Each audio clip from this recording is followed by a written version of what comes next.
You know that guy who just before the green flag keys up his mic and asks, "Anybody got a setup?" Well, this is him. This is Adam, and hey, Adam needs some help. On the other hand, this guy over here, this is Steve. Steve is a solid racer and he knows his way around the garage. Steve's problem is time. With a job and a family, he can't find enough time to build competitive setups and to race as often as he likes. But as luck would have it, Steve knows a secret. He lets the Majors Garage crew chiefs do the setup work so he can focus on the racing. At majorsgarage.com, Steve can get setups for over 60 cars on the iRacing service. So no matter what series he wants to jump into, he is covered. Somebody, anybody, really should tell Adam. See you at the garage.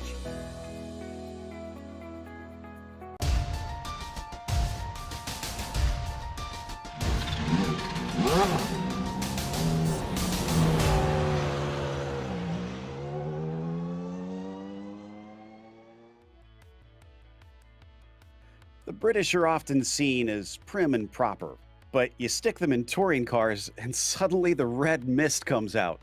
Let's get a taste of it today as we get ready to watch the Majors TCR, and you'll see it all live here on the Global Sim Racing channel. Hi, I'm Joe Peak, and joining me in the booth are Ossian Puhaka and Joey Atterbury. Behind the scenes is our director, Daniel Costello, and he's using cameras provided by Dougie Beard. Now, if you haven't heard of Knockhill before, you could be forgiven if you're not a touring car fan, but it is a fantastic track, and let's take a look at it with our track guide.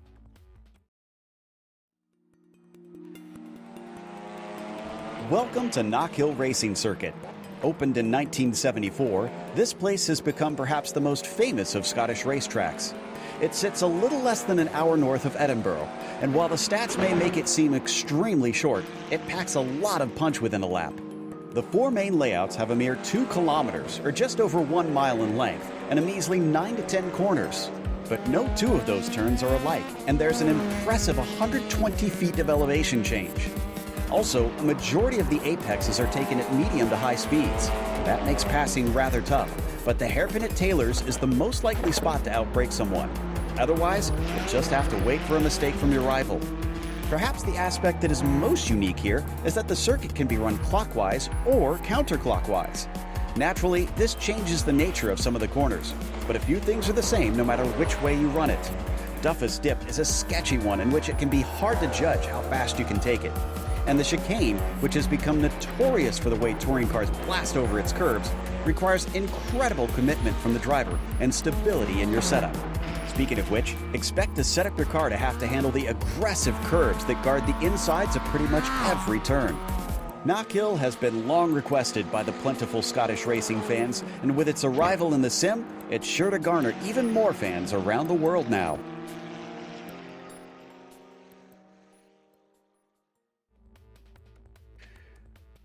Well, last time, Joey, we had bullring style racing with American modifieds. This time, it's going to be bullring racing, but with slightly different vehicles. I love this track, but I'm curious to see how the racers take to it. I think it's going to be a really, really good car and track combo. We just learned a ton about it. Knockhill Racing Circuit. You look at it, pretty straightforward. 9 turns, just over 1.25 miles in distance, and dare I say, a little bit Lime Rock-esque, which is known as the bull ring. But I think one thing that I love about this place is specifically Doofus Dip, turn 1, the huge drop and curb that you have here in turn 1. We're going to see cars being launched all day long, and then the other one through the chicane, another airborne spot to really send these cars up on 2 wheels. It's going to be fun to watch them.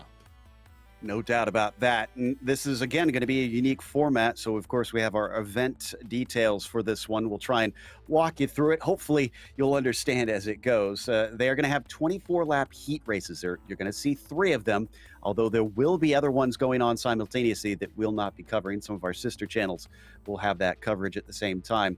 And some of the drivers will be swapping back and forth between them. Now, these are the TCR cars. They get 4 different types that they can choose from, but they've been balanced, so they're all pretty much on similar performance out there. So drivers can choose whichever they like and probably still be competitive. Each race will have a 17 incident limit. Now, you might say, oh, surely they won't be hitting that with only 24 laps around this track that's so short. Well, they're going to be beating and banging a lot. So you got to try and keep off of each other because you don't want to gather up too many 4Xs. It is open setup, and each race does have a spare car if you do wind up hitting one another too much. So you can get back out there, but there's no pit stops, so you're going to be way behind your competitors and probably laps down before it is over. So this is going to be frantic. This is going to be fun. And let's go over the first race details as we're getting ready for it here in just a second. We'll go through that starting order. And there's going to be 2 heats of 30 cars each. We're covering the top of these heats. And the top 15 that finish in this will go to Heat 1 for Race 2. Bottom 15 will go to Heat 2 for Race 2. And this is a standing start, which they are lining up for right now. And on the top of them, it is going to be Andrew Warren starting on the pole. Kevin Hill will start in second, and Neil Rocks will be P3. Ozzie Milwayne will start in fourth, followed by Nick Horvath in fifth, and Elias Roman in sixth position. Bryson Schutte will be in the seventh spot, and then it's Dallas Pataska eighth. David Baker starts ninth, and Stephen Vervaien will round out your top 10. Ozzie? Yes, and then in 11th place we have Håkan Schött with Gary Thomas in 12th and Chan Brony in 13th, Mike Golightly in 14th, Stephen Grabowski in 15th place with Trevor Wawrowski in 16th, Jason Wallett 17th, Travis Henderson 18th. Then we got Lynn Kinchlow in 19th place, Patrick Kopp 20th, 2 more drivers, Scott Kukas and Jeff Cardamone will round out your 22 driver field for race number 1. Remember, the goal here is to finish in the top 15 so that you get into the top heat. From there, it's going to be harder to get into the top heat for the finale, which is the main goal. As the green flag is out and Andrew Warren is good off the line, Kevin Hill is very slow. And look at that shooting up the middle. I believe that is the car of Nick Horvath, who's managing to move into second place while they come down into the first couple corners. And he goes off course. He's going to lose all those positions right back, Joey. Yeah, such a shame. And then here we got another car off at the exit of turn 4. Just cold front tires coupled with this front wheel drive. Really struggling with the front end and already seeing some bumper and fender rub in between teammates. That was Kevin Hill that went off there briefly. And yeah, this is what I was talking about, that this is frantic racing and elbows out racing, bounding over the grass as they try to position themselves. It is not going well for Evolve Sim Sport there, except for Andrew Warren up at the front, as we got a battle between Neil Rocks here and Ozzie Milwayne for second place. It looks like Bryson Schutte is going to slide himself into fifth. A little bit of a wreck there in the background as well there, Joey.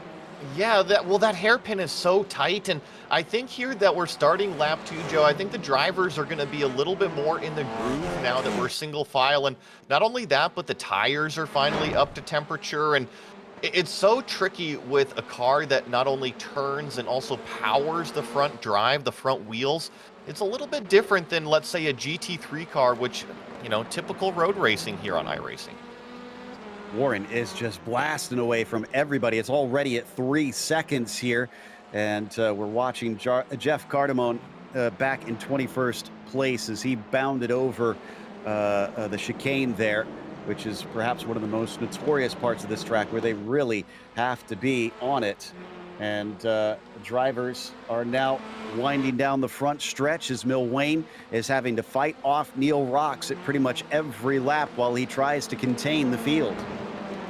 Now, this is the typical touring car racing that I was expecting to see here at Knockhill, just lined up one after another, just kind of pushing and shoving. And here comes Neil Rocks. Look at how close he is to the back of Ozzie Milwayne and showing a nose, but this racetrack is very, very narrow. Small correction, it's going to be the top 11 drivers that advance, not the top 15, since we only have 22 in this race. So top half of the field, that's the main thing you need to know. Top 11 in this race. For Vervaien now getting into it back here for the 9th position, 10th position rather. Dave Baker just behind him, side by side with Mike Golightly, and they're going to be slow off the corner. Here comes Håkan Schött. Yeah, here we go, side by side into turn 1. They narrow it down to single file before jumping over the curbs, and Joe, look at the sudden drastic elevation change there in turn 1. I think it's going to be a story all race, all day. Yeah, and especially with those cold tires into the corner. We saw from second place to suddenly all the way down the order, as this is really showing you how much these cars can take a beating. We're watching Bryson Schutte here, Ozzy, as he's stuck in the middle of the franticness. He's got Nick Horvath and Kevin Hill both behind him. Yes, he does, and it's been an interesting battle so far, very much like typical touring car racing. As Joey was saying, we're watching David Baker now in live pictures. David Baker is trying to make a move, but he cannot quite do so. And these are the transfer positions, mind you. We got Mike Golightly now in 11th place, Håkan Schött in 12th, and David Baker in 13th. And only one of these drivers will go through to heat number 1 for the next race. So it's really, really tight racing. Oh, and Grabowski moving to the inside and taking himself out. Hits the tire barrier hard, and yeah, that sets him, I think, a little way too far behind. Mike Golightly is the one on the bubble right now, sitting in 11th. We're looking at Vrosky as he comes up over the chicane and towards Clark, famous Scottish driver this corner is named after. Whoa! Horvath and another of the Evolve Sim Sport cars Kevin off. Hill. It's been a miserable race for them. They might be out of the transfer positions. Kevin Hill is just inside of it right now, and looks like Horvath is out of it. He's into 15th. Remember, these are guys that started way up the order. Unfortunate, and teammates. And I went back and looked at some of that contact, and we got more cars off. Another one of those turn 1 deals. That's Elias Roman here in 4th place. And check this out. He's got Dallas Pataska as well as Bryson Schutte right behind him. So can't afford to be running off the track too much. You got hungry touring cars filling up those mirrors. I can't. How is Roman holding on to this spot? He's going to hold on to it. You saw him cut the first corner there through Duff's dip, and yet he gave enough time back and still didn't give up the position. That tells you how hard it is to pass here. Pataska is going to give him a little bit of a hello as we check up with Ozzy Milwain. The battle for P2. Neil Rock's currently in front of him. In fact, I think, did he overtake him recently? Yeah, looks like Neil got around Ozzy there in this previous lap as Andrew Waring out front, you see, sets another purple fastest lap. But I'm curious, we're only about a third of the way into this one, Joe. The number 14 now has some clean air out front. I wonder what kind of pace he's got. Yeah, if he can try and run away, that'll be helpful here, because these two have been battling for much of the race, and they've been losing touch with Andrew Waring up at the top of the field as they head out of Clark, now down the hill towards Taylor's hairpin. Talked about how hard it is to try and get these cars turned in with that front wheel drive. That's going to be one where they really want the good exit onto the main straight. It looks pretty close here, but I think that Neil Rocks is definitely starting to pull away just that little bit here. 52.3 compared to a 52.5 behind him. But check this out, our leader, 51.8 out there. He's definitely on another level compared to second place. Absolutely. And I was talking about the Evolve SimSport drivers. We're going to be talking about Kevin Hill and Nick Horvath here. They're down in 13. On and try and fight their way back, but inter-team problems coming up through Clark. Oh, that is not going to go down well post-race. No, I don't think so, and I think that one was trying to leave the door open, and the other one just kind of saw it a little bit too much with those hungry eyes and didn't work out. And actually looks like Håkan Schott back here going to go up a spot on Mike Golightly in the hairpin, and that actually opens the door for, I believe, David Baker, and this is that transfer spot, Joe.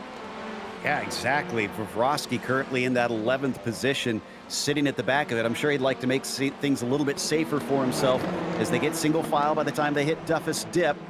And ooh, a little bit of a look there from Baker on Golightly, but then decides against it into McIntyre.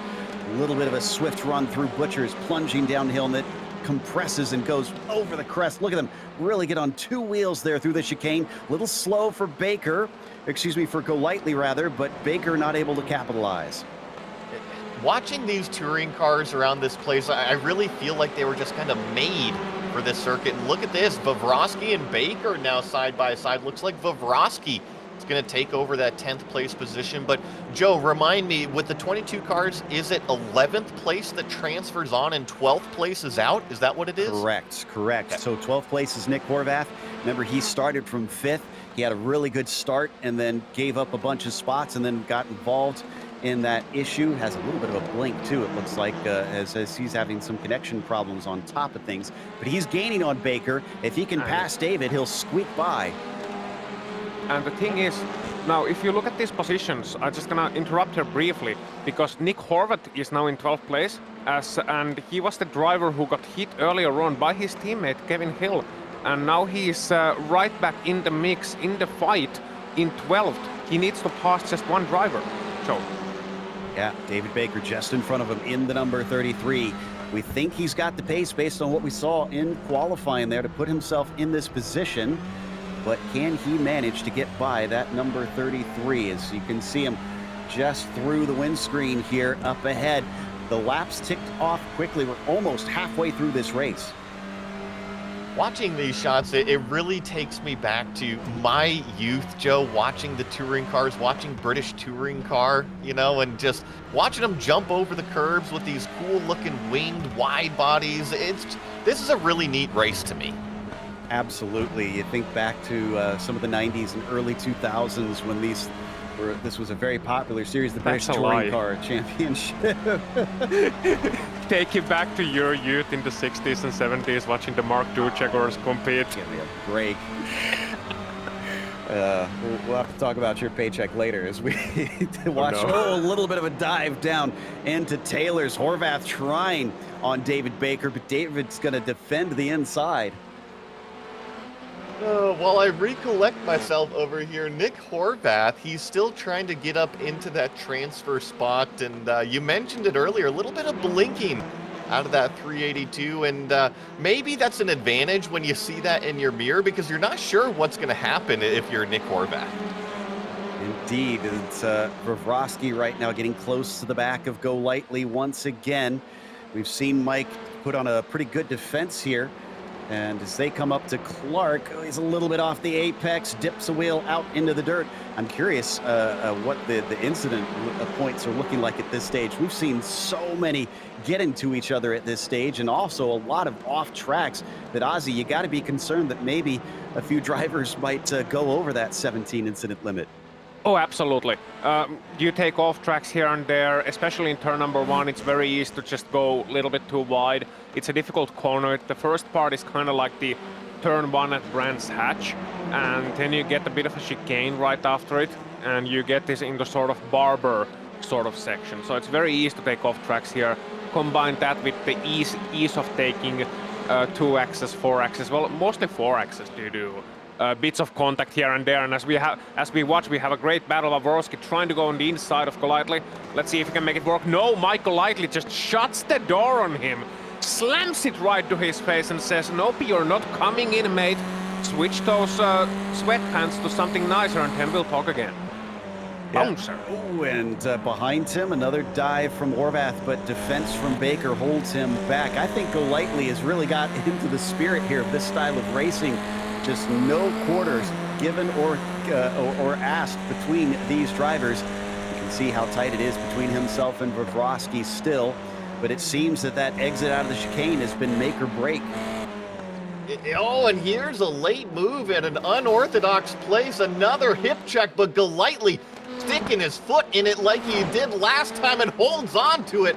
Wow, Golightly not getting rid of 9th place. Oh, and this is problems for Baker. He was held up. Here comes Horvath down the inside. He is going to absolutely chuck it in. He is now in your transfer spot. Baker maybe going to lose another, as that's Bryson Schutte, who's got a good run coming down the railway straight. He is going to lose that. Bryson's going to go deeper on the brakes, but I'm watching Nick Horvath because he seems to be the driver that's moving forward the most right now. Right in front of him, Vavrovsky just can't get around Golightly.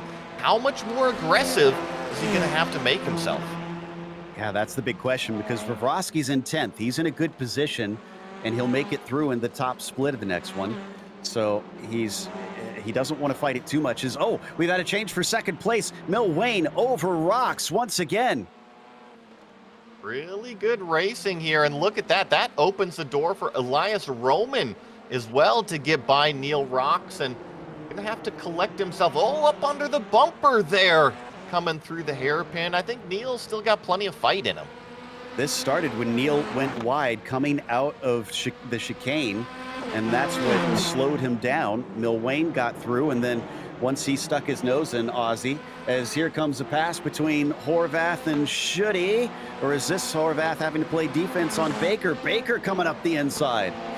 Yep, he is, and Horvath was trying to get some positions, catching up to those guys, but instead he gets caught right in the battle. David Baker, who earlier on suffered from being a little bit tentative, didn't want to pass his teammate in Trevor Wabrowski in that battle earlier on, dropped a couple of places. As a result, is now out of the transfer spot, and now is back right behind Nick Horvath, is back right behind Bryson Shetty, but still outside of the spot, as further ahead as well. Wabrowski and Golightly are having a great battle. Wabrowski trying to match the straight line speed of the Audi, which is the greatest of these cars, and you can see it right up ahead. He's moving up to the inside, then fakes to the outside, tries to get a better exit onto the main straight. Meanwhile, we're watching Baker in the back end of this queue. This is some great racing, and something I want to remind our viewers of, as well as myself of, is that in these touring car races, you can't afford to really play tactical. You have to have some tactical keen sense, sure,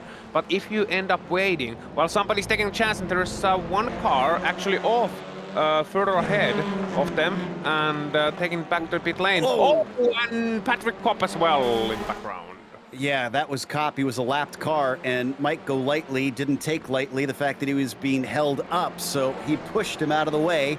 I'm sure that's not going to go down with the stewards post-race. They do hand out penalties after the fact, but not in race. So as Trevor Wabrowski continues to chase, I'm surprised that still didn't give him the chance.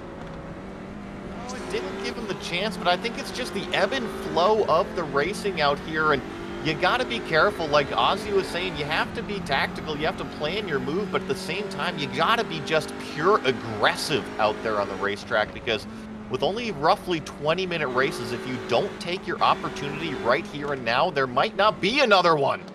And we've got a pass both here into McIntyre, and we had a pass for second place. Roman managed to go by Mil Wayne. Oh, and Golightly is off. Yeah. I think this was kind of bound to happen. You know, Mike Golightly was doing everything he could to hang on to that 9th place position, and I think it just boiled over behind him. I think you need about 5 sets of eyeballs here for this race. Everything is happening at once as David Baker is now in 12th position. But yes, Roman managed to overtake Mil Wayne for that P2 up at the front.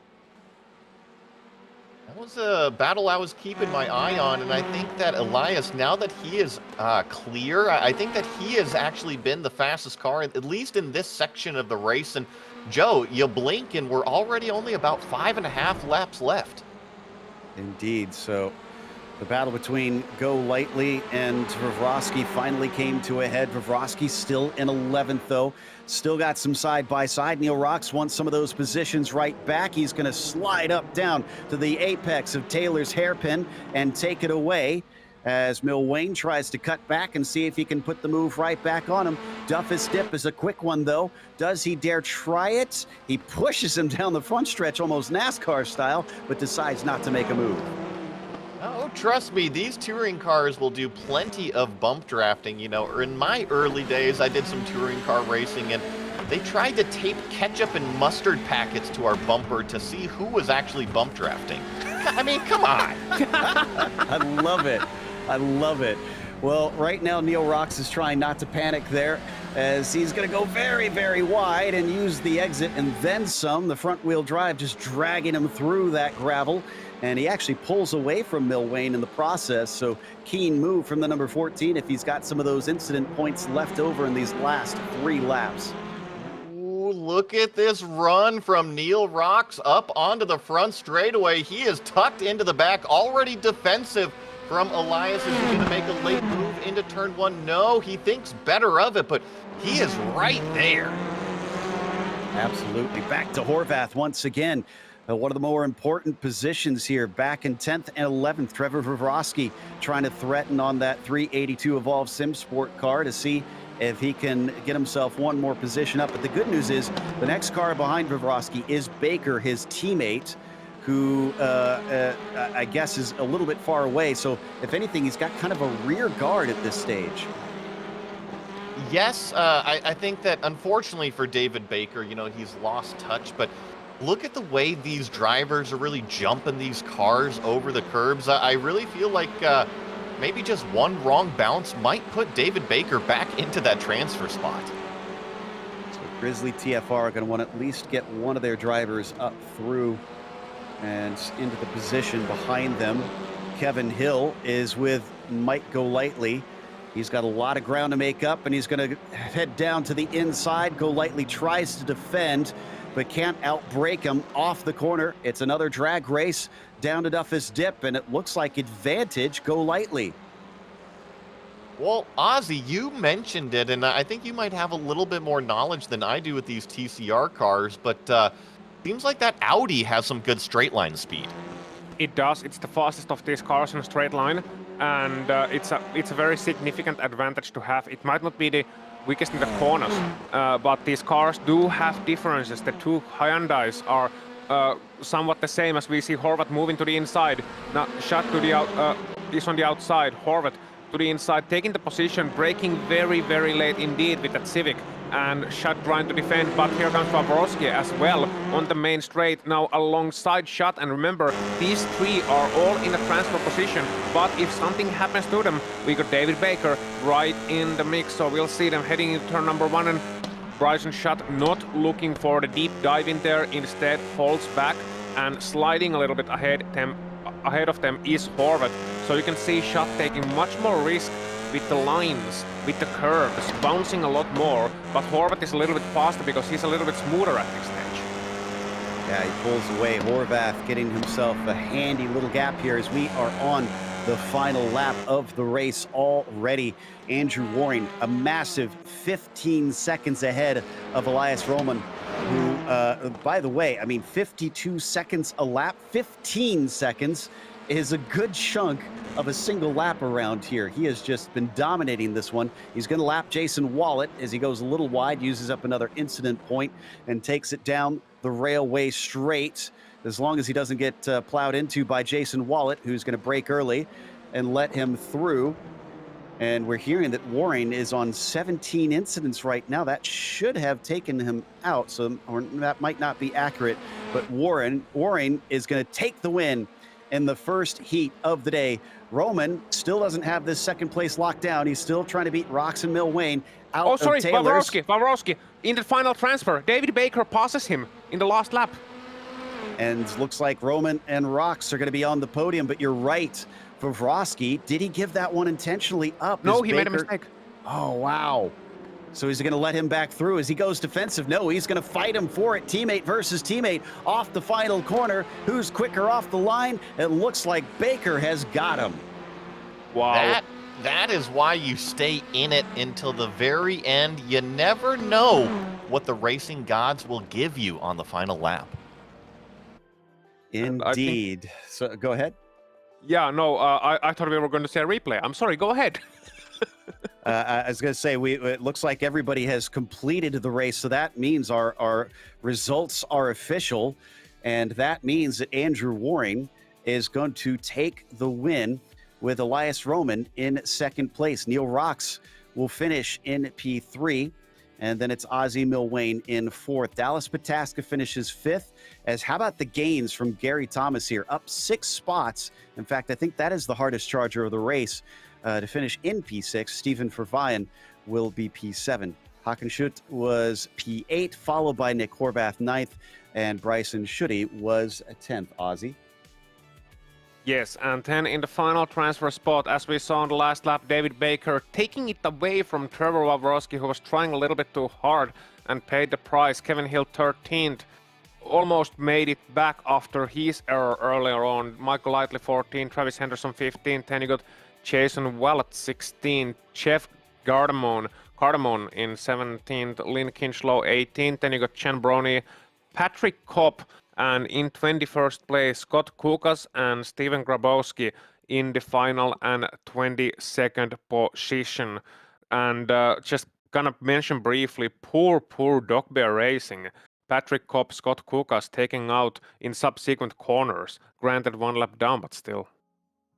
Yeah, it seems like that team is going to be suffering on that one. Before we get to how the teams are doing in the championship, though, I do believe we have the driver points out here for the Drivers Championship. This is the pro class. Dallas Pataska coming into this race was leading ahead of Andrew Waring by 40 points. That's not really a lot in this series. I mean, you consider the percentage up to 700 points. That's a pretty small gap between them. So that could definitely change around. And Waring gave a good opening blow here over Pataska in this first heat race of the day. From there behind them, look at how tight it is, though, between Kevin Hill and Trevor Vavrovsky as they were fighting here at the very end for 11th and 12th, or 12th and 13th there for this one. So that one is going to be carrying on throughout this race, it seems, but we'll see what the second one holds out. We also have a team's standings, Joey, in this series, and let's take a look at that. Right now, Evolve Sim Sports is on top right now. Actually, a pretty commanding lead over Grizzly TFR Daytona. However, things are tight between them and Satellite Racing in third place. And look at this, only about 50 points separating Forged NRG with Dog Bear Racing for that battle for fourth place. Udox Oliver there sixth. And then things are actually close. 7th, 8th, 9th team, Mad, Extreme Performance Motorsports, Grizzly TFR, Le Mans, and DM Sim Garage, all in the top 10 in these team standings. Well, the drivers certainly have lots to think about. We'll head to a break in just a bit, but let's go over what just happened because a lot went down, Joey. You talked about your experience in touring car driving. Based on what you saw, I mean, who impressed you and who do you think has some lessons to learn? I think my overall impression was perfect. I thought it was a great car and track combo. I thought the racing was reflective of that. I was surprised to see so many cars off on cold tires on the first lap. I think if they clean that up, that's probably the key to the advancement. Get a clean first lap. You got really good track position. In terms of drivers that impressed me, Andrew Waring. I mean, he got out front. He never looked back. He was setting fast laps and ran away with it. Very impressive. And the next race, Ozzy, we'll go over it in a bit, but it's going to be the top 16 that will advance into the finale. So it'll be a little bit easier, hopefully, in that lower split if you got sent down. But, I mean, what does that do for how you drive it? Do you try to just get a solid finish, or do you try and push your way as high up as you can go? I mean, you try and make your way as high up as you go. You can't really go into a race driving at 90% because if you're thinking too carefully, people are gonna smell blood. It's just the type of racing that we have here. You know, if you show a weakness, you're gonna have 2 or 3 guys just barging up on you, knowing that you're gonna give the position away easy. Once they see that, then you're just gonna be spending whole of the race off the line until you find yourself in the back of the queue. So you got to have the initiative, and I think it's actually safer to have the initiative while also not going for the wildest of the wild moves. So you have to make sure that you remain under 100%, but as close to it as possible. So don't forget, we've got 2 more races coming along with others that are happening simultaneously. So don't forget to check out our friends over at Radeon who are covering the other heats that will see some of the drivers that did not make it through into this one. But we'll be back after just a moment. So we've got more to come here on the Global Sim Racing channel. 2 more races to go here to decide the finale at round 5 of the majors. It's Majors TCR here on GSRC.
Welcome back to Knockhill Racing Circuit. The Majors TCR sees race number 2 out of the 3 that we're going to be running today. In fact, let's take a quick look at what this race will be like. It's going to be very similar, but just slightly different. So we have race 2 details. Again, 30 cars each, except in this case, we have, because of the attendance, it is down to 22. But this is going to be, well, it says the top 25, but since they have changed the order, it's going to be the top 16 that will advance in the one that we're watching. And then behind them, it is going to be the lowest 8 that will, the lowest 6 that will wind up in the bottom split of race 3. Now, race 3 is going to be the feature. That's going to be the big one where they get most of the points. In fact, I think that is the only one where they score points. So it'll depend on where you finish in that last race. And obviously, you want to be in the top heat. So it's going to be extremely important for the drivers to be amongst those top 16 in this race so that they can earn better for the feature as they are getting ready to practice here. And they are going to head right into the race pretty much immediately. Another standing start. I mean, it's the same verse or what is it? Same song, different verse, I guess you could say. I'm mixing up my metaphors here, Joey. But I mean, do you think it's going to be the same thing all over again, or do you feel like the different drivers coming in and the different starting positions will change it up enough? I think not only that, but also we got to remember it's time to ramp up the intensity just that little bit as well. Kind of consider race 1, whichever heat you were in. It's a little bit of a warm-up out there as we watch Neil Rocks on screen and the rest of these guys getting some practice laps in. And I wonder if we're going to see them clean it up on the first lap. I do think we're going to see the aggression bump up a notch, though. Yeah, I'm pretty sure of that as well. And one thing I never get tired of, Ozzy, is seeing these cars just leap over these curbs. And I love the angles that Dougie's given us here. Especially coming over Duffus Dip, we can see, and then over the chicane, and that's, I mean, for viewers that aren't familiar, Ozzy, that's realistic. That's what the real things do. Yeah, go watch any Knockhill race. You can find them on like YouTube or whenever, and just go watch any Knockhill race in like the British Touring Car Championship, for example, and that's what the cars do. You mentioned 90s touring car racing. That was wild, but it is still quite wild. It is still spectacular. They race these TCR spec cars there, and you still got some legendary drivers and legendary battles there, and it never fails to be interesting. And Knockhill especially, perhaps the best known Scottish racing track out there. It may be a short track, and you likened it to Lime Rock Park earlier on, but I'd say it's a mix of Brands Hatch and Barber, interestingly enough, with the length of Lime Rock. And it's so action-packed, so tight. If you can easily go one lap down even in these short races. So it's never boring really, and it's an excellent choice to showcase the best of touring car racing.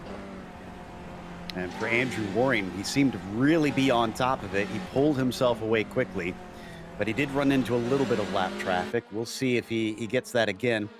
As we see Grizzly TFR Daytona certainly had plenty of their own action out there over the course of the race. Ryan's Boomsmas actually briefly on our top spot in terms of warm-up times, but Neil Rocks, he was a real threat for that podium. He's now the quickest car out there, and it's small margins. Now, the warm-up doesn't mean a whole lot, Joey, but it does give us an idea of the pecking order. It does. I think it gives us a little tease, if you will, and I see a lot of cars maybe working on certain sections or maybe going out and testing certain areas of the racetrack. And I think that's more what we're going to see out of practice than a true estimate of the field and their times. Exactly. And it's just about seeing everybody out on track right now. A lot of them are taking to the circuit here to try and get a little bit more practice. Although I got to imagine today, the most important thing of this practice, Ozzy, is just getting used to racing close to each other. That, and also getting used to the conditions. If there's any change in track temp, in track grip, you just want to find your limits in practice, so you don't have to do that in the race. And so that you can go into the race confidently and realized that, okay, this is what we got.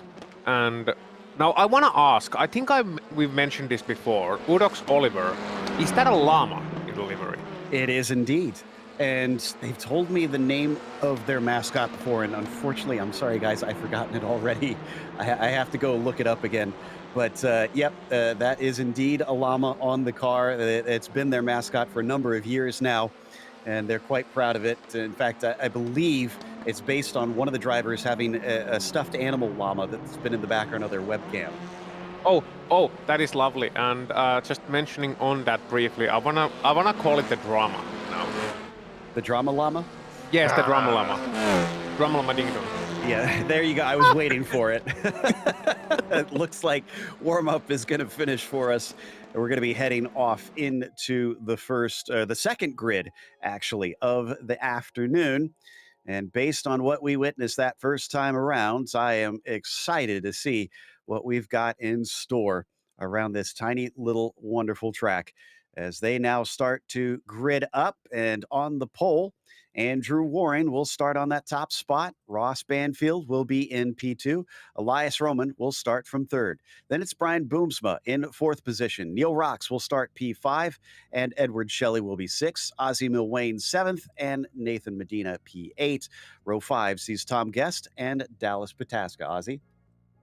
Yep, and 11th place, we got Gary Thomas and David Gargaro Jr. in 12th. Then you got row number 7, Mark Heron and Stephen Verweyen. Then row 8, Håkan Schött and Stuart Elder. Row number 9, Nick Horvath and Jeff Smyer. And row number 10, Tom Dreiling and Bryson Schott. Last two drivers, David Baker, who just barely squeaked through, and Joseph Homan, rounding out the 22 driver field as we get off. And the green flag is out. Warren is not that great off the line. Ross Banfield already challenging him around the outside. Who is going to be able to make it through in the lead? Neither is willing to give way. Banfield manages to keep it on the track. He's given space. Now he's on the outside in a McIntyre's. Does he actually have to give it up here? Oh, look at that. Down the inside of him. Brian Boomsma taking advantage. Oh, and there goes Boomsma. Yeah, Boomsma off the track, causing a little bit of a logjam now as he gets back on. We're too wide for what is third place between Shelley and Roman now. Great catch by Boomsma, and amazingly, he does not. Oh, but he gets into the side of Nathan Medina and turns him. He's going to lose yet more positions. I was going to say he didn't have it. Whoa, and who is Tom that? Guest! Tom Guest, and that is Håkan Schött, and that is a big mayhem. David Baker involved, Stuart Elder as well. Gary Thomas has to slow right down. Nick Horvath is in that one too. That was a big mayhem in lap number 1. Wow.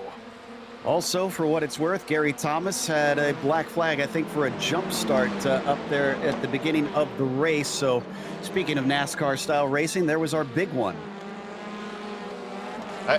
And Joe, it was actually a couple incidents. It happened to 2 or 3 different cars. I think they're just jostling for position on the curved straightaway, something we see at Road America a lot, and just kind of misjudgment of bumpers. And then what happened is a car bounced back onto the racetrack. That's what caused the big one.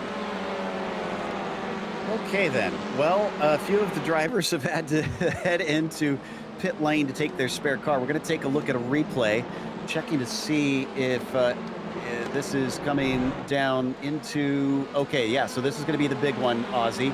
You've taken a good look at this. Talk us through.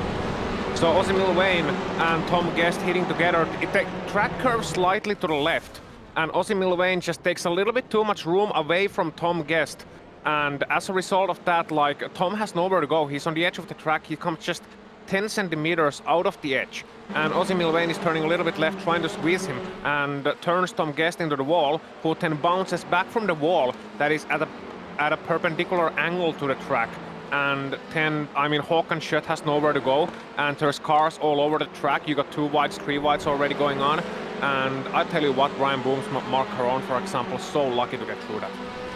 Nice little battle here for the mid-pack. This is Bryson Schutty with Mark Heron, and Verweijen's going to try and dive up the inside into Taylor's as they come off the corner, and Verweijen is going to be able to take P10. Now remember, it's not 11, it's the top 16 that will advance in this one. And I'm actually taking a look back in that 16th place right now. maybe a little bit of a lifeline, because I'm looking at Brian Boomsma right now. Remember, Brian was way up there battling for the lead on that front, that lap, and then got kind of out of shape in the first chicane, but kind of being tossed a life jacket right now. Absolutely. So who would have thought after that start, that first lap, that he would be in that transfer spot? We already have 4 cars off the lead lap. Guest, Hockenschut, Horvath, and Schmeier. As we check in with Neil Rocks, as he's sitting behind Edward Shelley. Edward up 2 positions from the start, but most of the top 5 are basically exactly where they started. Yeah, it's a little unpredictable from what I thought was going to happen, Joe. I thought we were going to have the aggression level come out, but maybe not so much in the form of a big one. I was expecting to see a little bit more rubbing his racing, especially into the hairpin. That's an area of the racetrack that I think hasn't really been highlighted by the drivers yet. Well, they definitely are highlighting that gravel pit on the exit, just going a little wide every time, it seems. As Neil Rocks just behind Edward tries to close in, but they've all kind of got their own space here up at the front, which, based on the racing we've seen in the previous race and in the first few laps of this one, I'm sure they're glad to have at least things calmed down briefly. Meanwhile, Trevian ahead of Mark Herron here. Now this is for the 10th position, but he's lost touch with Bryson there in the 19. Yeah, Mark Herron is doing a good job right now, though, up 2 positions, and the car right behind him, remember, we were covering that heat race one. That's David Baker, and he just barely snuck his way in here on the last lap, and looking like he's in a little bit more of a secure position in this heat race. Great exit there by Herron, but they come up to Clark, which is a bit of a difficult one for passes, so he stays behind for now and doesn't get the exit the second time. Was that a missed opportunity for him to gain positions? This will affect your starting spot, of course, in the feature race as well. Once we get to number 3 for this afternoon, we saw that with this race. The higher up you finish, they put them in the inside and the outside row based on finishing order in the previous race. So that's why you saw guys like Pataska all the way down in 10th, even though he finished in 5th before.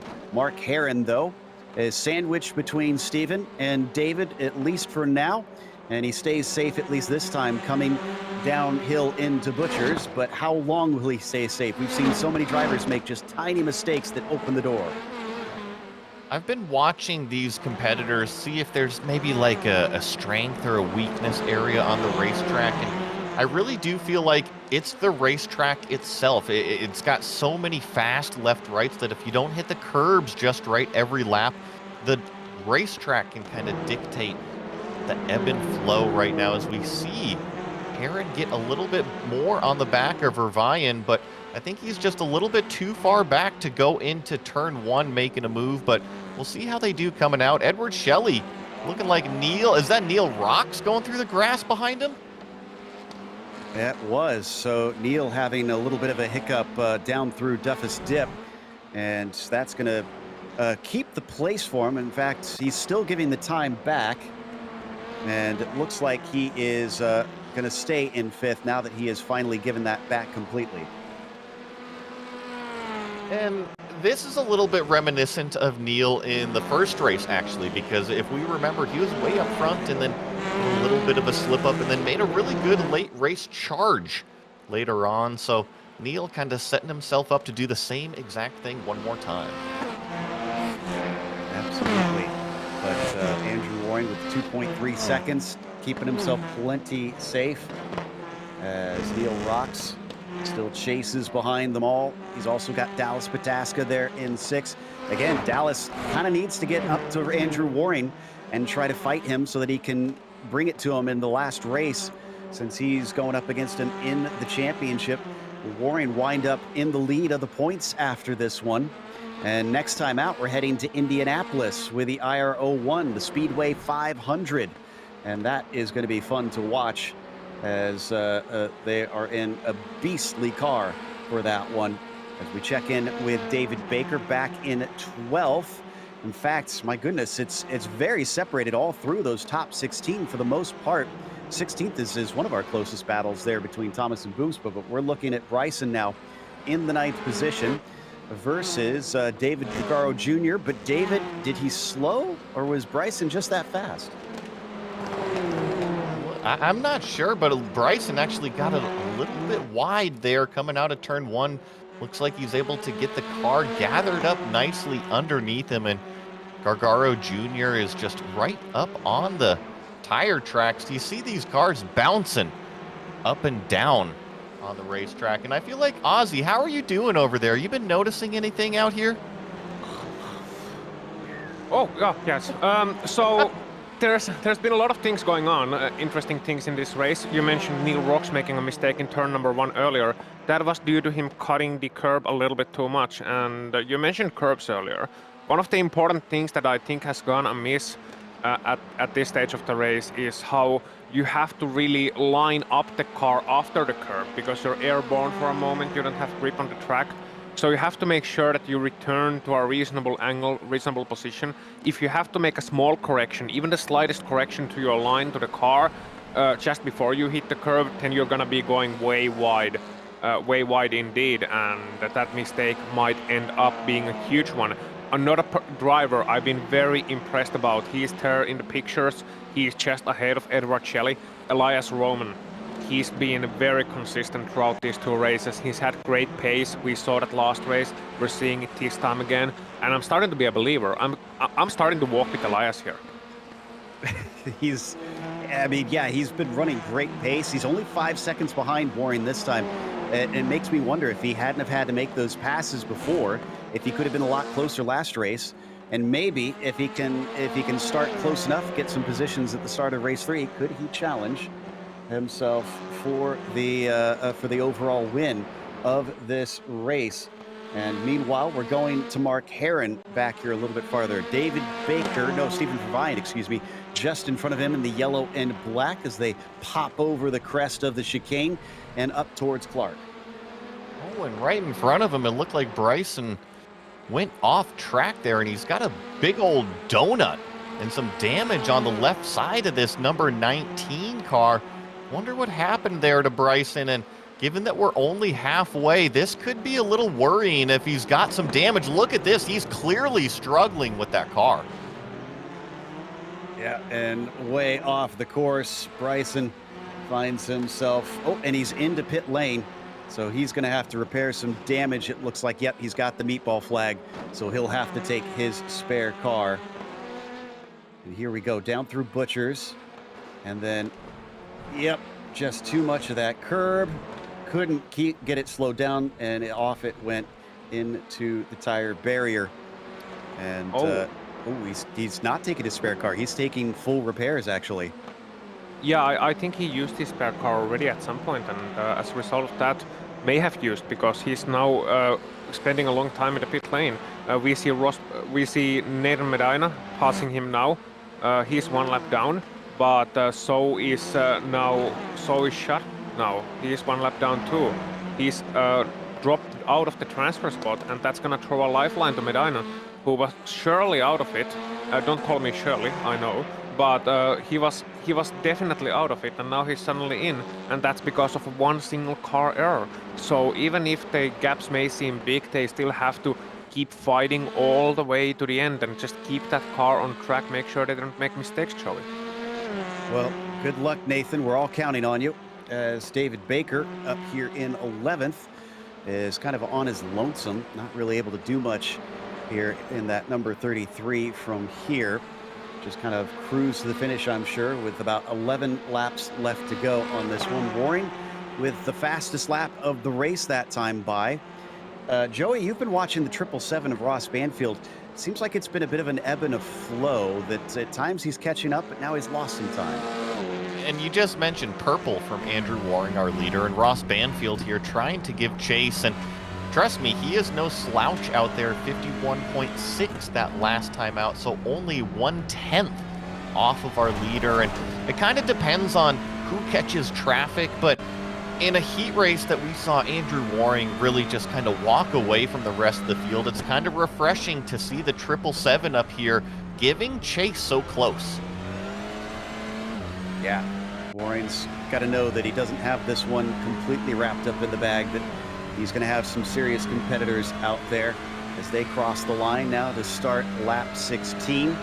So still a few more left to go. Roman hasn't really caught up to them like I thought he might. There he is in the background of the white machine, just popped over the hill behind them. But Banfield for UDOX Racing, trying to do what he can for his team to try and bring them back up. Again, they have been a major force, and then unfortunately this year seem to not be able to perform quite as well. They're down in 6th in the team's championship. Evolve SimSport, really impressive this season, and Grizzly TFR, also not one that we've typically seen leading the points, up in P2 right now in the championship. So great stuff is Mark Herron. That's not the track line. No, it's not, but it seems to be the preferred line of some Hyundais out there. We've seen happen a couple times, but Mark Herron right now hangs on to it. No damage on his car, which is the big difference. I'm sure he's happy to not hit a wall after that one. Exactly. I think that's the biggest for anybody, is just keeping out of these barriers, or right up against the edge of the track. Nick Horvath here going for 19th place, but can't quite get there. Tom Guest in front of him. By the way, I do love Tom Guest's paint scheme on that number 058. He's got the Union Jack on top. That's very touring car-esque. Yes, it really is. It kind of throws me back to those days that you were reminding us of, kind of like the 60s, Joe. Exactly. Fun fact about that, my dad, we used to race remote control cars. He got himself a Mini Cooper and specifically painted the top of the Mini Cooper with that Union Jack. There you go. I mean, it is an infamous livery, and I mean, I think to relate to this millennial generation, more Austin Powers-esque, huh? Yeah, there you go. Perfect example right there, as Edward Shelley is going to now encroach upon Elias Roman. I wonder if this third position might change hands before this is over. He's been creeping closer and closer. And will Elias have to go on the defense, or does he feel safe enough that it's difficult to pass here? Well, I think I'm going to have to refer to Ozzy, because Ozzy's been walking with Elias, if I remember correctly. I have, and I think he's going to be able to defend this one. Even if he doesn't have his guitar, he's going to be able to defend this one, taking it to a fight with Edward Shelley. But then again, you have to remember that they are both in transfer spots. It's one position difference. As a racing driver, you always want to finish ahead rather than behind, but it's also something of a risk versus reward that you have to consider at this point. Like, if you're Elias, if you see Ed being very aggressive behind you, do you want to defend right until the end, or do you want to maybe give up the position a little bit easier?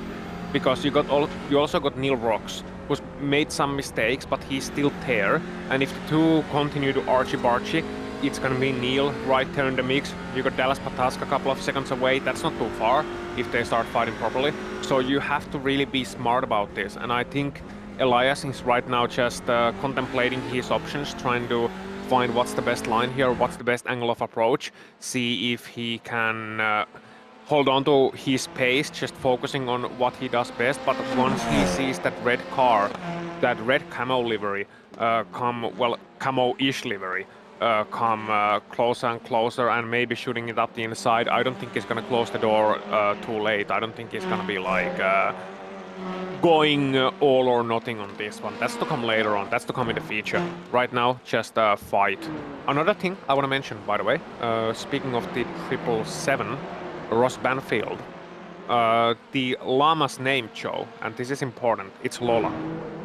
Yeah, now that you say that, it jogs my memory finally. So thank you for getting that for us, as the UDOX driver is about 5 seconds ahead of Roman. So that orange car that you see is not Roman chasing him. That's Brian Boomsma, who's, even though he's a lap down, actually in an advancing position there in 15th. So not too shady, as Nathan Medina behind him is the last one that will advance through into the feature here.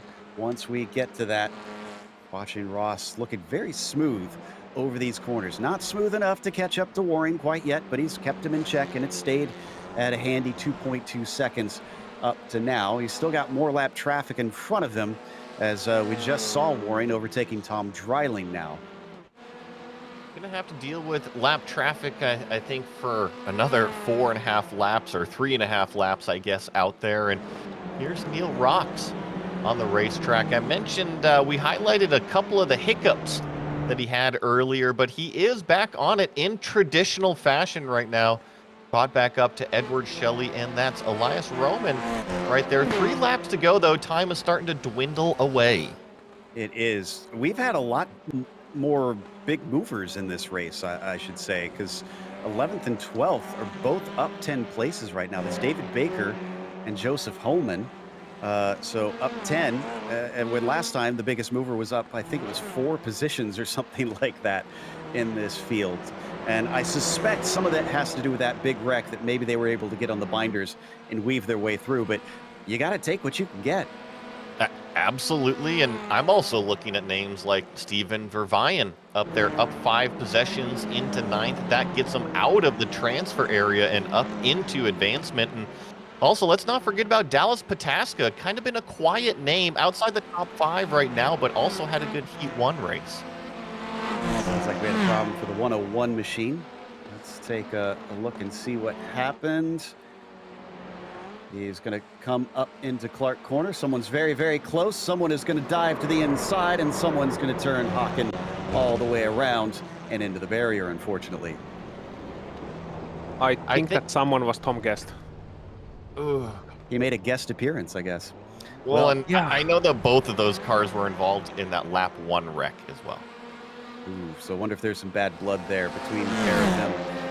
As we watch the 19th place driver, Tom Guest, come across the line, the 058, just in front of him. That's Nick Horvath, and he's going to dive down to the inside, coming through McIntyre. It carries down through Butcher. Horvath has the speed, still wheel to wheel. They give each other enough space. That's a rare one. And here's Guest having to be on the defensive because Bryson is right behind him trying to get around as well. And that Union Jack not only playing aggressor, but defensive as well. By the way, Andrew Waring is now coming out onto the backstretch down Railway Straight on the final lap of the race. His Guest sends it in deep there into Taylor's. There's Waring on your screen now. Back-to-back wins. Could he make it a three-peat and sweep this 3-race event? We'll find out soon enough. For now, he is 2 for 3 as Andrew Waring wins race 2. Looks like Ross Banfield will come home in that 2nd place position. And check this out, Elias Roman holding on for the final podium spot. Well done. Shelley just couldn't hold on, and Rocks will take the top 5 here, Ozzy. Yep, and guess what? Brian Boomsma, incident limit, last lap. Oh no! I think Stuart Elder is gonna transfer as a result of... Yep, Stuart Elder got one on a silver platter on the last lap. He's got to be beside himself. He's going to the main show. Unbelievable stuff between them. So let's take a look at our finishing results now after that. Surprise finish for a few drivers, as Andrew Waring was not the shocker in that one. He is going to wind up with 2 wins out of 2 races, as Ross Banfield was in P2. Behind him this time, Elias Roman was P3. Now, Edward Shelley was looking pretty strong as well, finishing 4th. Neil Rocks, not quite as dominant as we saw last time. He at least gets 5th place. And Dallas Pataska finishes 6th, climbing up from that 10th spot. Ozzie Milwain was 7th, as David Gagaro Jr. was 8th, and Stephen Verveyen 9th. And then Mark Herron up 3 spots to finish in 10th. Ozzie? We got David Baker in 11th place, Joseph Homan in 12th. You got Gary Thomas finishing in the other Union Jack livery 13th, Tom Dreiling 14th, Nathan Medina 15th, and Stuart Elder grabbing the last transfer spot, going to the feature in 16th place. Nick Horvath sadly 17th, Tom Guest 18th. He was on a mission, but it wasn't quite a quest completed. Bryson Schutt 19th, and Brian Boomsma unlucky 20th place after a last lap incident limit overlap. Håkan Schött 21st, and Jeff Schmeier will be classified as 22nd. 16 drivers going through. Joe? Indeed. And we'll get to that in a bit. But first, these shows don't happen in a bubble. We have to, of course, give a nod to our sponsors that help make this happen. So make sure and check out the Majors Garage, home of free Baseline Plus setups. Get help from any of the garage coaches 24/7. Sign up now for awesome, affordable monthly subscriptions, telemetry, coaching, and more by simply clicking on our link in the description below. Also, if you use our special discount code MajorsGSRC, you'll get 10% off. As we always do, we also have a charity for this race, and that is the Autistic Self-Advocacy Network. They seek to advance the principles of the disability rights movement with regard to autism. ASAN believes that the goal of autism advocacy should be a world in which autistic people enjoy equal access, rights, and opportunities. They work to empower autistic people across the world to take control of their own lives and the future of our common community, and seek to organize the autistic community to ensure their voices are heard in the national conversation. Nothing about us without us. If you'd like to know more, we have a link to their website in the description below. Well, that first lap did not go quite like we expected, I think. A bit unfortunate. Is there anything that they can do, Joey, coming into the feature race to try and avoid a repeat of that? Well, in order to finish first, you must finish. That's the classic tagline that almost any driver's meeting will tell you. And we've seen a lot of cars off of the racetrack on the first lap. And I think if I was to give advice to any driver out there, if you can survive the first lap, you're going to be in a good shot. Yeah, I agree. Bullshit. Well, as the drivers get ready for the next one here, I'm looking through to see who are some of our surprises. You mentioned Boomsma there, Aussie, one that we expected to be doing a little bit better. Nick Horvath, just barely out of it. Remember, he started up towards the front in the first race, and then it looked like it just kind of went down in the first one, went further downhill in the second one. And now he's going to have to settle for second split. We won't see him here on this channel. He'll have to go over to Radillion for the other one. It just goes to show and prove the point of Joey there, of just how much you have to think big picture. Indeed. And he's going to have a long drive ahead of him as well. Going from Scotland to Spa-Francorchamps isn't a short drive in this span. Anyway, greetings to our friends at Radeon as well. Go check them out too. They'll be broadcasting their split. But yeah, if you look at favorites, you can't really look past Andrew Waring in that number 3. He's won both of the heats so far. He's been very consistent, very fine driving. Not quite as big of a gap this time around. Because Ross Banfield didn't have to battle so much behind him. But I think they've gotten notice now that Andrew Waring, he's going to be very fast. They have to get by him early on. And then Ross Banfield, Elias Roman, those guys, I don't think they want to battle too much for second place now. They realize the situation, realize that Andrew is their main enemy. They have to keep Andrew in the fight. They have to bring the fight to Andrew early on, and then perhaps they can get one off him later on, get one on him later on in that feature race. You won both heats, but now's the main event left. Yeah, exactly. So now is what it really comes down to for the drivers, is they need to try and make sure that they're in a good position and also survive those first couple laps and try and fight for the final spot here in race number 3. We'll head off to that here now, as I believe we're going to be taking a quick break. And if you missed that last race, well, we'll have a replay of what you missed.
Welcome back to Knockhill Racing Circuit. It's time for the third race of the afternoon and the last race for the Majors TCR Round 5 in this championship. And once again, we'll put up on the screen our race details for what you can expect for this one. Still very similar to the previous two, but in this case, there's no advancing going on. It's just 30 cars, in this case 22, that have made it to the feature that will race for 24 laps. Open setup.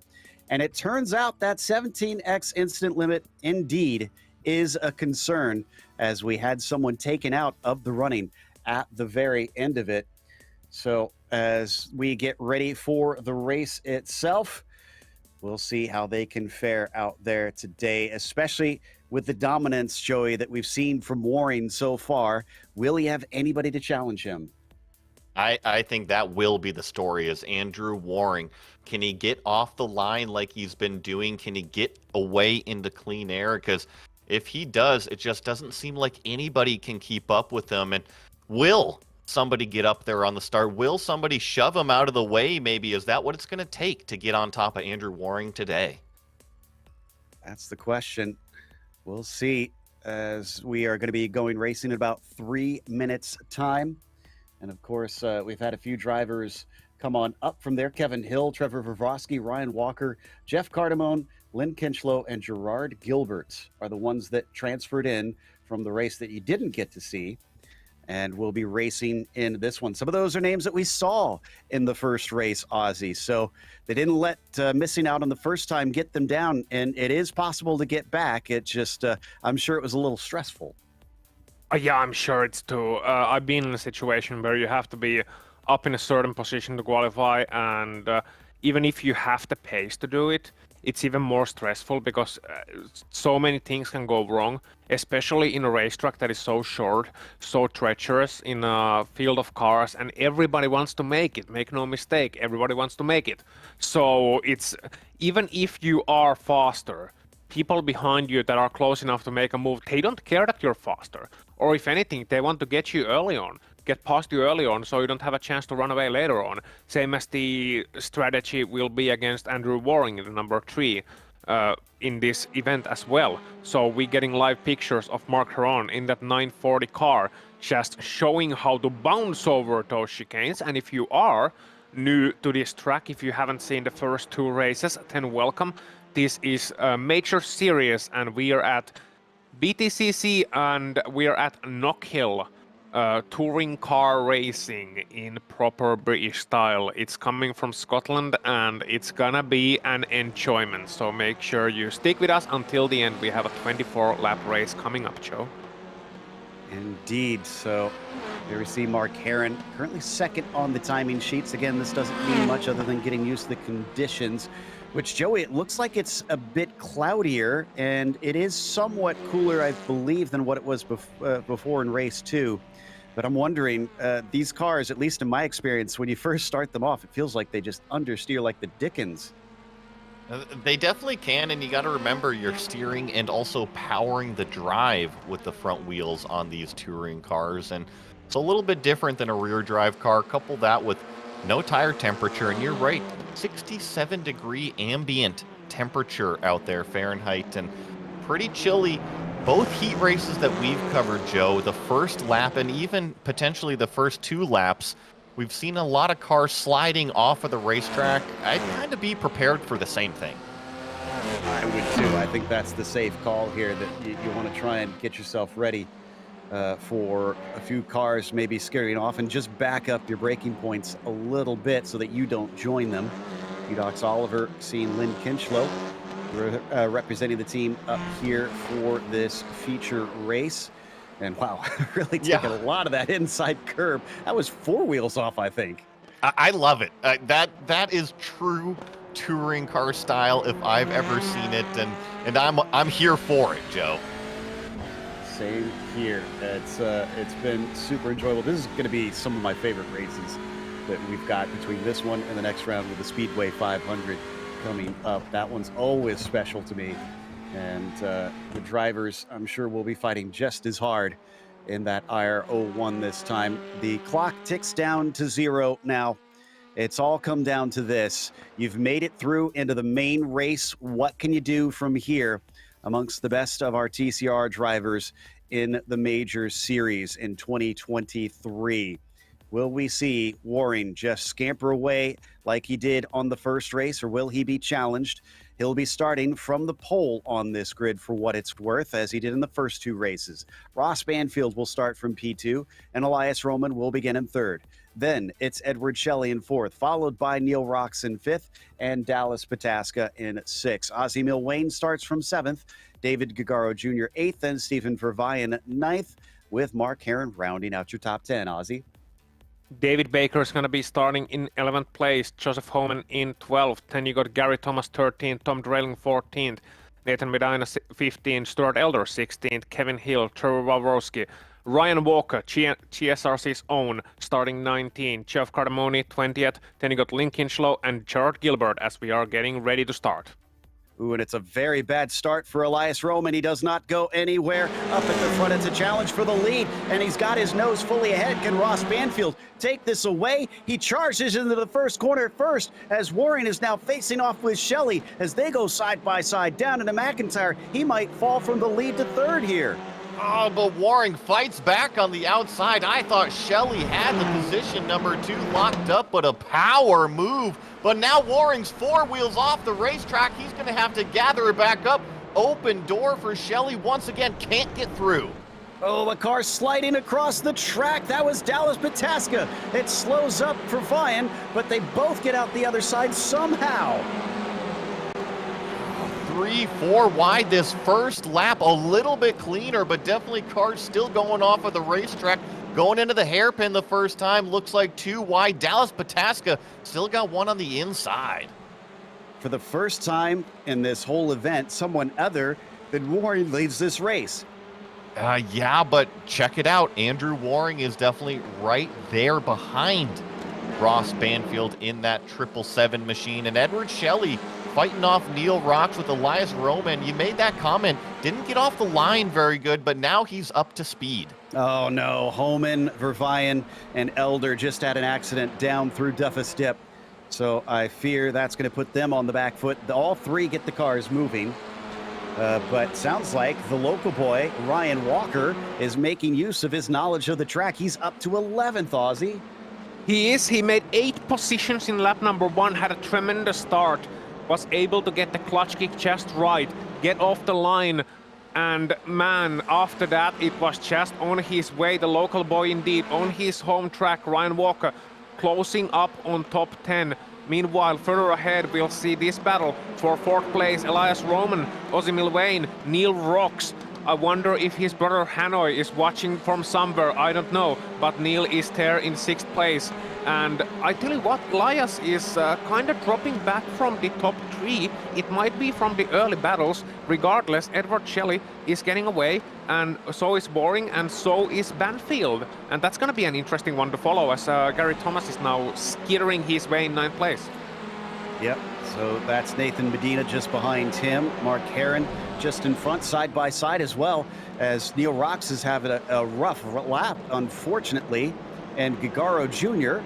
is going to be able to sneak by, tries to shut the door on him, but can't completely. Oh, don't shove him into the pit wall here. Yeah, I was getting squeezed a little bit there. Neil Rocks trying to fight back on the outside. He's going to be in a tough spot entering turn 1. He does give it up to Gargaro Jr. there, as he got, as you mentioned, gets squeezed down the front straightaway. I was just really hoping, because that would have been absolutely disastrous if because he would have bounced right back onto the track in front of everybody if he got pinched down to that wall. But thankfully that didn't happen. Rocks tries to catch back up to as we have a car off Ryan Walker, unfortunately. No, Ryan Walker, he is out and out for the count, so it all ended on lap number 4 for him. He tried to get his way to top 10 and then just grabbed too much of the grass and went to the wall. So that's the local boy going home early. Meanwhile, watching Ryan Walker in 2nd place, and Joe, this is going to be the battle that we'll be focusing on for quite a while now. It's gonna be the 2-time winner of the heats, Andrew Waring, versus the leader, Ross Banfield. And I tell you what, Lola's gotta be a little bit scared now on the side of that 777.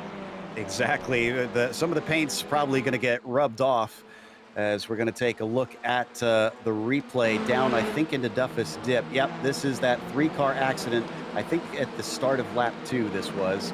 And Udok's car just gets into the side of him. Somebody else comes in from the back and has no place to go. That's a tough one, especially being a competitor further back. Where are you going to go? You're going down the hill. You're trying to stop the car, and you got not one but 2 cars sliding off in front of you. And Joe, this is the battle for the lead on the racetrack. Now, Andrew Waring, he's used to being out front, not being in second place. However, it's shaping up quite nicely. He doesn't have any pressure behind him. I'm sorry, I have to interrupt here a little bit. Neil Rocks has now dropped all the way to the back of the field as a result of an off-track excursion with Gary Thomas. So Gary Thomas and Neil Rocks have lost a lot of time. Gary Thomas is now in the pit lane. Neil Rocks is as well has lost a lot of positions, and there's been significant position changes as a result of that. Mark Heron now up to 6th. So we'll try and look at that in a bit, but right now we got to stay with this battle for the lead, because at times Waring is just climbing all over the rear bumper of Ross Banfield.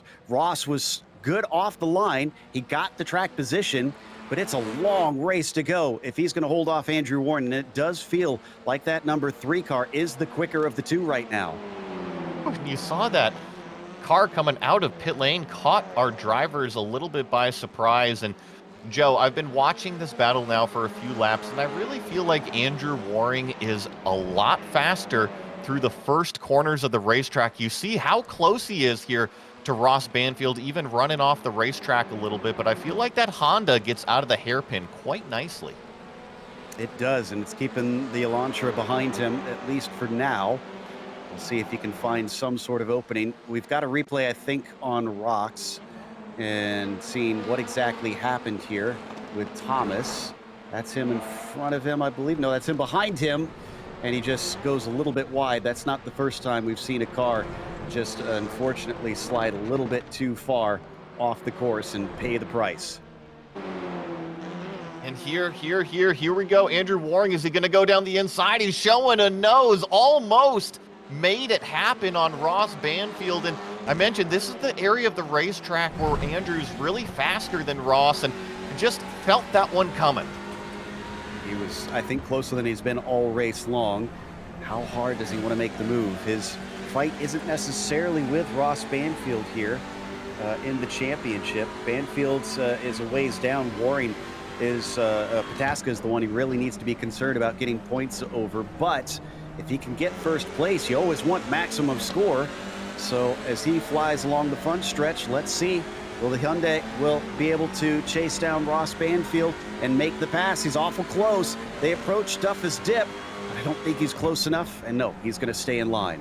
If it's going to come in turn 3 right here, Joe. He carries the momentum through 1 and 2 quite nicely, and you see how close he is to the back of the Honda. There's nowhere for him to go right here, but I really feel like turn 3 might be an opportunity.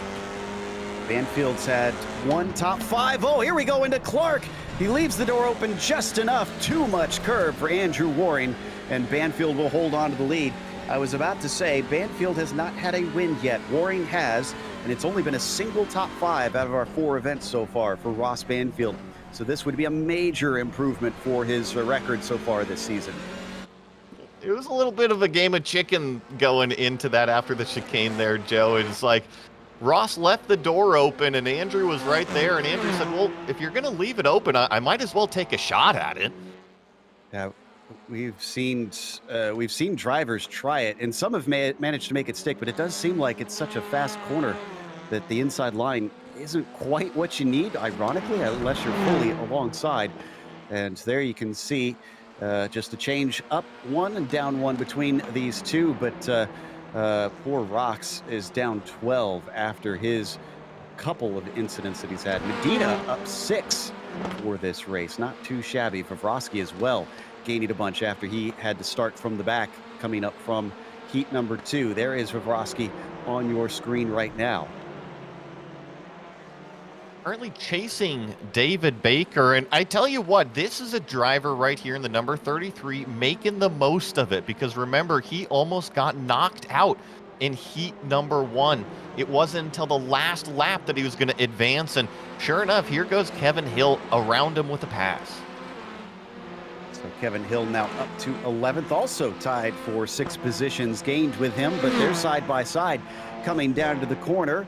So what's Hill going to do? He's going to take the spot away from Vrosky, tries to cut back, seeing if he could come back underneath him down through Butchers, or McIntyre rather, but no dice, takes a lot of curb as well, and that interrupts his flow, so he falls back. Yeah, Vrosky going to have to gather back up, mount another charge, but Kevin Hill looks like he's got a little bit of pace in the car, up 6 positions like you were saying. I always see fans disparage slower cars and cars such as these that you can see driving out on the roads frequently, but honestly, this is some of my favorite racing of any series. It just never ceases to impress, and also give you nonstop excitement, as Pataska unfortunately is not as close as he was a moment ago to David Figaro Jr. here. But I hope this sells a few fans on what I think is one of the funnest, well, most fun form of racing, if I could speak English today. Well, and I want to get Ozzy's interpretation of this form of racing too, but I think, coming from the real world, Joe, these specific cars, TCR, they are the most advanced, most reliable, and fastest front-wheel drive race cars we have really ever seen outside of the highly, highly expensive British touring cars, which, you know, are only in one part of the world. So really, TCR has taken the world by storm. And Ozzy, what do you think about the cars? I love them.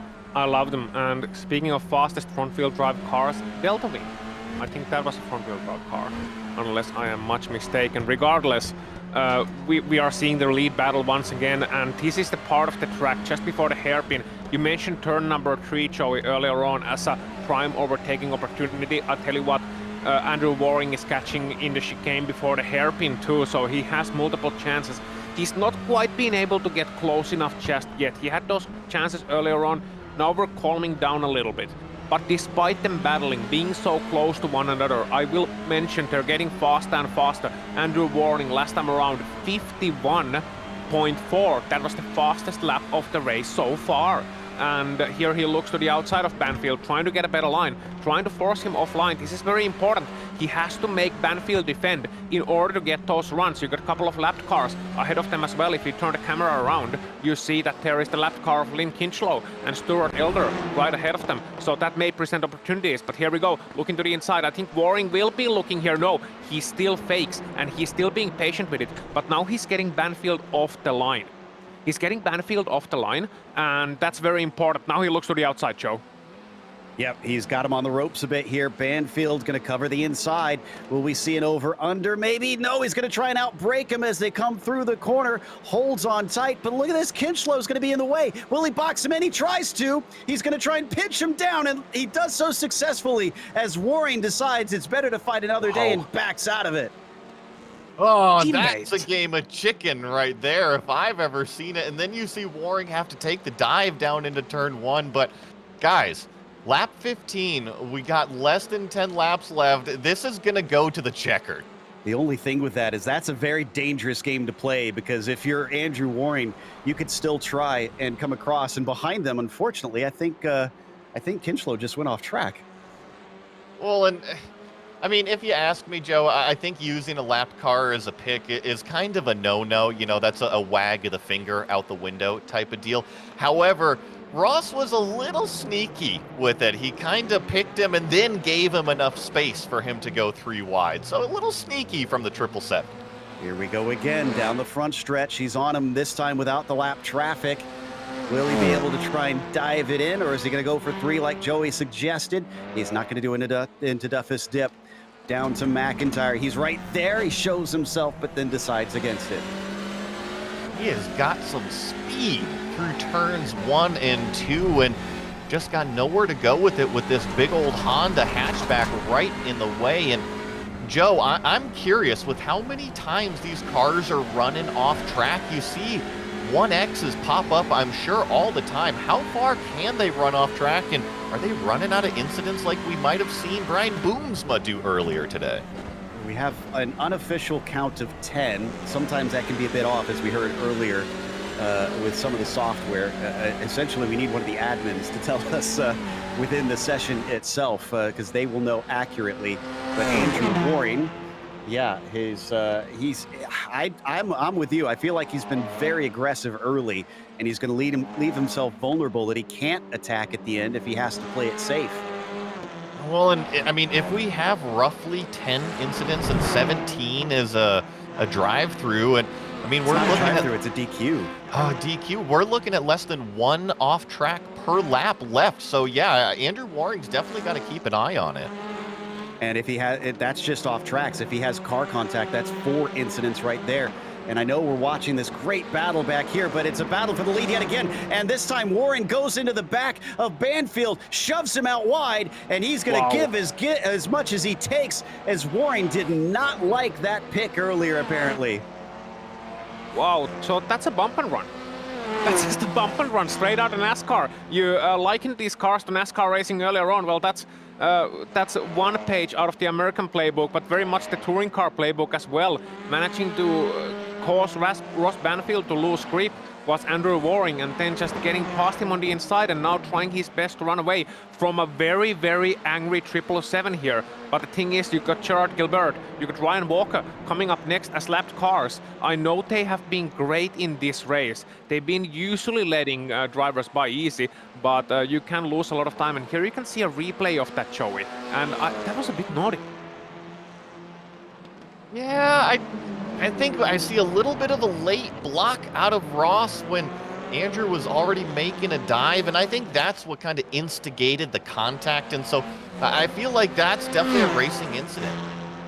Yeah, I mean, you're gonna defend the inside there, but yeah, I see your point. I get your point. Like, if the car doesn't give way, you're gonna move them out of the way. That's racing, Joe. Indeed. Well, we'll see if Banfield can catch back up to him, or if this is Andrew able to run away as we come back to Roman. So much tension been on the front. We have to remember that there's been great racing up and down through the field. Edward Shelley is the one trying to run away and take the podium away from Roman, who's been a bit up and down today, but usually within the top spots as he kicks up a little bit of dirt, and they go as well by Ryan Walker, who seems to have gone off track down the railway straight. So Shelley better exit, gets himself more car lengths away from the 19.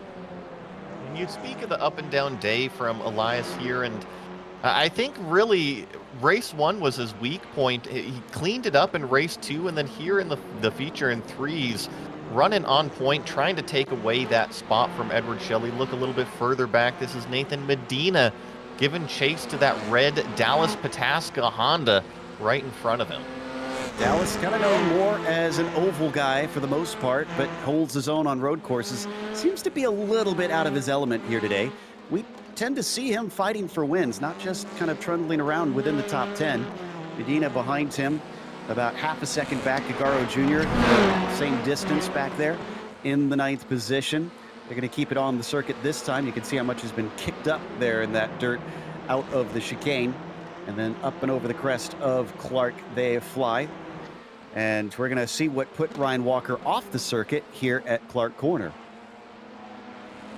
This was the Hyundai line earlier. Now it's the Audi line, and got a big tank slapper. And this isn't the big incident, but this is kind of this is the Audi rally model that they're debuting. Yeah, I don't think that's traditionally where you're supposed to run the car, but he's probably knew he was going to be in the way and just wanted to get out of there so that he didn't interrupt that battle, so kept it off the circuit. Thankfully, don't have to worry about getting trapped in sand traps. Go ahead. Speaking of battles, the lead is sneaking closer, and we're a great job by our director as well. Shout out to Daniel in the director's booth. Ross Banfield is now getting closer and closer. I've seen Andrew being a little bit tentative on the last couple of laps. He hasn't been able to quite run away from Ross as we perhaps expected. And as a result of that, with the lapped car, Ross Banfield has been able to get closer. And you know what? It's not over yet. Especially as you can see, all that curb hopping for Andrew, he's now starting to slide more and more over them. And that's not the fastest way anymore. He's starting to lose a bit of ground. He's still very brave. You can see Ross still trying very hard, but they're trading lap times now, and within half a second they are starting to be closer. So it's gonna be interesting. I've been watching these two, and I feel Ross is a little bit cleaner in terms of lines. Andrew is a little bit more mistake prone, and it's all gonna come down to if Andrew is gonna be able to keep it on the track while using those more aggressive lines. Well, the thing that I wonder about here, Joey, is so Banfield used the lap car as a pick. Warren now has used his nose. You could say that they're even, but does Ross feel that way? Oh, definitely not. And there's one thing, race car drivers never forget what happens to them out there on the racetrack. And I can promise you that if the 777 gets close enough going into the hairpin, I think he's going to do what he feels is fair. Well, we'll see what he thinks is fair out here as they come off of Clark once again. It's like he's not quite up to him. He's going to come down to the white flag. He needs to make up a pretty good gap here or hope that he can get a mistake out of the 3. Here it comes, the run off of the hairpin as we jump back. This is the battle for the final podium spot. Roman trying to get it done down into the hairpin around the outside of Edward Shelley. Can he get the drive off of the corner? Could be a potential steal of a podium. There was no pass for the leaders. They're still relatively far apart. This is the closer fight here for P3. Elias all the way out to the outside to open up the corner, but he's not able to sneak through as Shelley will continue to hold him off down through 2, 3. Oh, but can he get to the inside? Almost thought he got his nose in there. That was that turn 3 move I was waiting for from earlier, and Roman decided to throw it. Here he goes. Oh, big bump to the back of Edward Shelley. So Andrew Warren comes around Taylor's hairpin and is going to take all 3 wins today, but he had to fight for this last one. A clean sweep for Andrew Warren, our points leader. Ross Banfield will be second. Shelley ahead of Roman as they swap positions right at the final turn, and Shelley will take the podium spot over Roman. And then Ozzie Milwayne coming home with a top 5 in the number 114 jump back here. Kevin Hill battling it out with the teammates will end up in 10th. And impressively, we still had 16 cars finish on the lead lap. Bit of a battle towards the back to try and finish it up here between Neil Rocks and Homan. So I'm going to let that one get across the line. Okay, Holman's got it here. So our finishing order was Andrew Warren taking all 3 of the wins, including the feature, as Ross Banfield finished behind him and Edward Shelley was P3. Then it was Elias Roman 4th and Ozzie Milwayne into P5. Mark Heron finished 6th. Behind him was Dallas Pataska, losing points today. Nathan Medina P8 and David Gagaro Jr. 9th. Then Kevin Hill finished P10. And you got David Baker in 11th place. Trevor Wawrowski finishing 12th after starting 18th. Jeff Garmoni finishing 13th after starting 20th. Stephen Verweyen 14th. Then you got Joseph Homan, Neil Rocks, Gerard Gilbert, Gary Thomas, Stuart Elder, Lynn Kinchlow, Tom Dreiling, and Ryan Walker, who finished on 3 wheels, actually, with sparks flying out of his car. But he did finish the race, albeit 3 laps down. And Joey, what a race.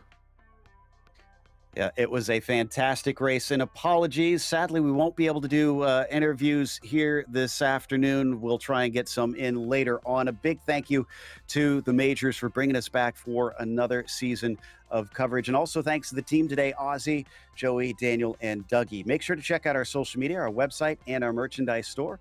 And don't forget to subscribe to our YouTube channel so you don't miss a moment here on GSRC. Next race, the IR01 makes its debut in the majors for the Speedway 500 Sunday, May 7th at 11 a.m. Eastern. Be sure to check out our other broadcasts that we have on screen. And until next time, race clean, race hard, and we'll see you on the track. Hey, you know that guy who just before the green flag keys up his mic and asks, "Anybody got a setup?" Well, this is him. This is Adam, and hey, Adam needs some help. On the other hand, this guy over here, this is Steve. Steve is a solid racer and he knows his way around the garage. Steve's problem is time. With a job and a family, he can't find enough time to build competitive setups and to race as often as he likes. But as luck would have it, Steve knows a secret. He lets the Majors Garage crew chiefs do the setup work, so he can focus on the racing. At majorsgarage.com, Steve can get setups for over 60 cars on the iRacing service. So no matter what series he wants to jump into, he is covered. Anybody really should tell Adam. See you at the garage.